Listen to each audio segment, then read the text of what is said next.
الحمدللہ وحدہ والصلاة والسلام علی من لا نبی بعدہ۔ بسم اللہ الرحمن الرحیم۔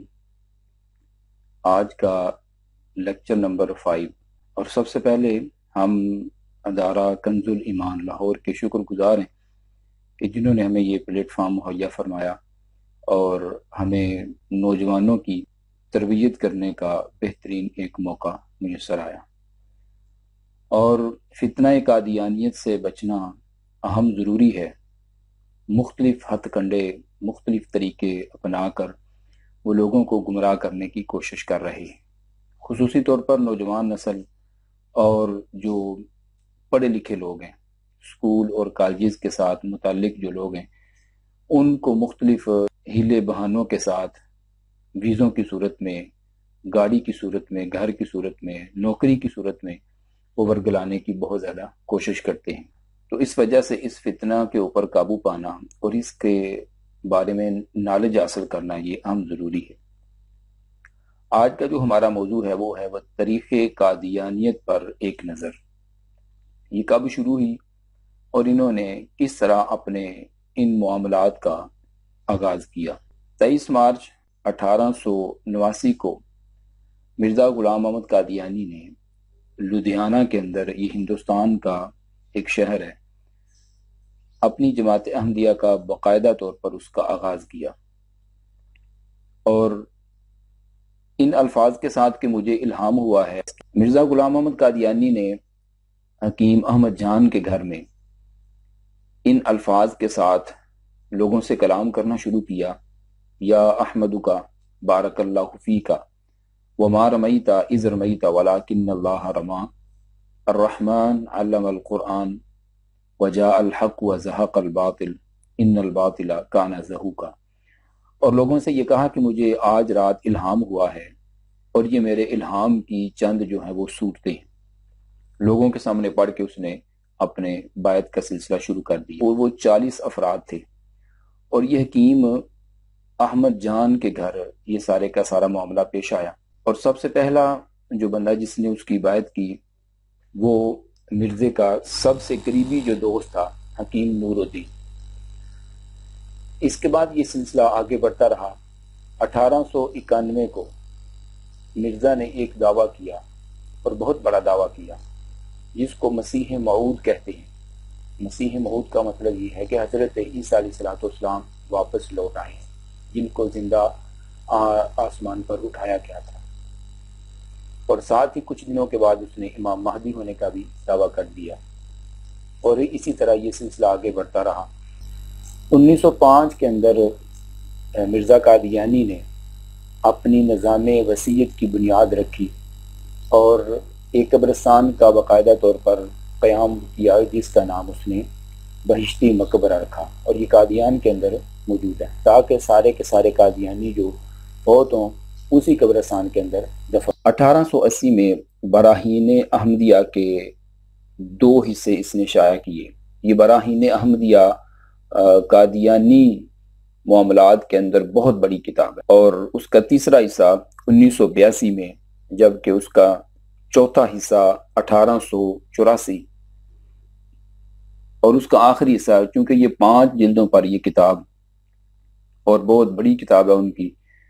یہ اس کا آخری اور 5واں حصہ 1905 میں اس نے اس کا آغاز۔ 27 مئی 1908 کو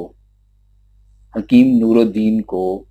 باقاعدہ طور پر بالاتفاق، یعنی سارے لوگوں کی رائے سے جو کہ اس سلسلے کے اندر شامل تھے، 1914 کو حکیم نور الدین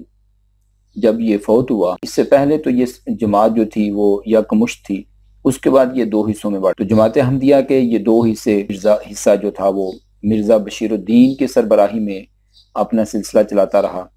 اور دوسرا جو سلسلہ تھا وہ مولوی محمد علی کی سربراہی میں لاہور چلا گیا، اور جس کو بعد میں لاہوری گروپ بھی کہا جاتا، اور یہ احمدیہ انجمن اشاعت اسلام کے نام سے موسوم بھی تھا، یعنی 2 اس کے نام تھے، اور اب بھی ایک لاہوری گروپ ہے، اور اسی کو ہی جماعت احمدیہ انجمن اسلام اشاعت کے نام سے بھی موسوم کیا جاتا ہے۔ 1934 میں تحریک جدید کے نام پر دنیا بھر میں انہوں نے اپنے تعلیمی اور تبلیغی جو مراکز تھے وہ قائم کیے، اور مختلف ممالک میں مختلف طریقوں کے ساتھ خاص طور پر قرآن کریم کے تراجم جو ہیں وہ مختلف زبانوں میں کروا کر یہ لوگوں کے اندر شائع کرتے ہیں، اور موبائل کے اندر مختلف ایپس ہیں جو اسلام کے نام پر انہوں نے بنا رکھی ہیں، اور اس میں قرآن کریم کا غلط ترجمہ کر کے لوگوں کے اندر یہ شائع کرتے ہیں۔ اور ان کا یہ جو نظام ہے یہ بہت بڑا ایک سلسلہ بن چکا ہے، چونکہ جو بھی احمدی ہوتا ہے وہ اپنا 40% جو ہے وہ حصہ ان کو فنڈ کرتا ہے، جس سے یہ اپنی تبلیغ کا جو سلسلہ ہے اس کے اندر بہت زیادہ فراوانی حاصل کرتا ہے۔ 1947 میں جب پاکستان اور ہندوستان کی تقسیم ہوئی، اس نتیجے میں احمدیہ مسلم جماعت کو اپنا مرکز قادیان سے عارضی طور پر لاہور اور پھر مستقل طور پر ربوہ شہر منتقل کرنا پڑا۔ ربوے کے اندر اب بھی انہوں نے بہت زیادہ جو زمینیں ہیں وہ خرید چکے ہیں، اور وہاں پر ویلفیئر کے نام پر بہت بڑے انہوں نے ٹرسٹ بنا رکھے جہاں پر مختلف لوگوں کے آپریشن اور آئی اسپیشلسٹ بیٹھتے ہیں۔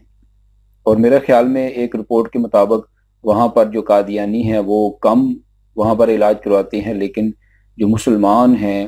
وہ ان نام نہاد لوگوں سے زیادہ علاج کرواتے ہیں، اور علاج کی صورت میں یہ لوگ پھر ان سے فارم وغیرہ بھی فل کرواتے ہیں جس کے اوپر بندوں کو قادیانی۔ اور یہاں پر میں خاص طور پر پڑھے لکھے لوگوں سے، بلکہ جو بھی ہماری یہ لیکچر سن رہے ہیں ان سے گزارش کروں گا کہ جہاں کہیں بھی جائیں اور آپ کو فری کے نام پر جو کچھ بھی مل رہا ہے، جہاں پر بھی ویزا لیتے ہوئے اور پلاٹ خریدتے ہوئے، اور بڑے ساری ایسی جگہ ہوتی ہیں جہاں پر یہ اپنے فارم ساتھ فل کروا لیتے ہیں، ساتھ ہی نیچے سگنیچر بھی کروا لیتے، تو ان چیزوں کا خاص خیال رکھا جائے۔ 1965 میں انہوں نے اپنے تیسرے خلیفہ کو نامزد کیا، مرزا ناصر، اس کا انتخاب ہوا، اور اس کے بعد پھر یہ سلسلہ وہ لے کر چلتا رہا۔ 1974 میں پاکستان کی قومی اسمبلی میں جماعت احمدیہ کو آئینی ترمیم کے ذریعے غیر مسلم قرار دیا۔ میرے اور آپ کے لیے یہ جاننا بڑا ضروری ہے کہ قادیانی صرف اسلام کے غدار نہیں ہیں بلکہ پاکستان کے بھی غدار ہیں۔ ان کو کافر کہنا ہمارا اسلامی حق بھی ہے اور قانونی حق بھی ہے، یعنی ہم پاکستانی ہیں تو پاکستان کے آئین کے اندر ان کو کافر کہنا ضروری ہے۔ 1980 میں سقوط غرناطہ کے 700 سال کے بعد ہسپانیہ کے شہر بیدرد آباد میں قادیانیوں کی پہلی مسجد کا سنگ بنیاد رکھا گیا، اور 1984 میں پاکستان کے جو صدر تھے محمد ضیاء الحق، اس کی حکومت میں قادیانی جماعت کو غیر مسلم قرار دیا گیا۔ اپنی مسجد کو عبادت گاہ یا مسجد یا اسلامی طور طریقے سے اسلام کہنا، اذان دینا، ان پر پابندی لگ گئی، اور پھر انہوں نے باقاعدہ طور پر جماعت کا جو مرکز ہے اس کو لندن شفٹ کیا، اور یہ ان کے چوتھے خلیفہ جو تھے مرزا طاہر قادیانی، جن کا انتخاب 1982 میں ہوا، اس کی سرپرستی میں وہاں پر منتقل کیا گیا۔ 2003 میں یہ مرزا طاہر قادیانی یہ فوت ہوا، اس کے فوت ہونے کے بعد مرزا مسرور احمد جو کہ تاحال ان کا سربراہ ہے۔ یہ ایک مختصر سا تعارف تھا جو کہ میں نے آپ کے سامنے گزارش کیا ہے۔ اپنی خباستوں اور اپنے دیگر معاملات اور قرآن کریم کے غلط تراجم کرنے کے ساتھ ساتھ یہ اپنی جماعت کو خاص طور پر نوجوان نسل کے اندر بڑی تیزی کے ساتھ منتقل کر رہے ہیں۔ آئے دن ہم روز یہ خبر سنتے ہیں کہ فلاں ملک کے اندر اتنے لوگ مسلمان ہو، وہ مسلمان نہیں ہوتے بلکہ قادیانی ہو، اور جتنے بھی پاکستان سے لوگ جاتے ہیں اور وہاں پر جا کر سیاسی پناہ لیتے ہیں، وہ بھی ان کو اس ملک کو خاص طور پر جو غیر مسلم ممالک ہیں ان کو یہ لکھ کر دیتے ہیں میں قادیانی ہوں اور مجھے پاکستان کے اندر میری مال جان کا تحفظ نہیں ہے، لہذا مجھے سیاسی پناہ دی جائے۔ تو اس سیاسی پناہ کے پیچھے جو ہے وہ یہ ایک راز پوشیدہ ہوتا ہے۔ تو مختلف ممالک ان کے ساتھ بہت زیادہ ہمدردی کا اظہار، خاص طور پر نوجوان نسل کو ویزے دینے کے حوالے سے اور گرین کارڈ حاصل کرنے کے لیے بھی یہ بڑی بڑی پیشکش کرتے ہیں۔ اللہ تبارک و تعالیٰ میرے اور آپ کے حال پر رحم و کرم فرمائے، اور ہمیں خاص طور پر ختم نبوت کے اوپر کام کرنے کی توفیق عطا فرمائے۔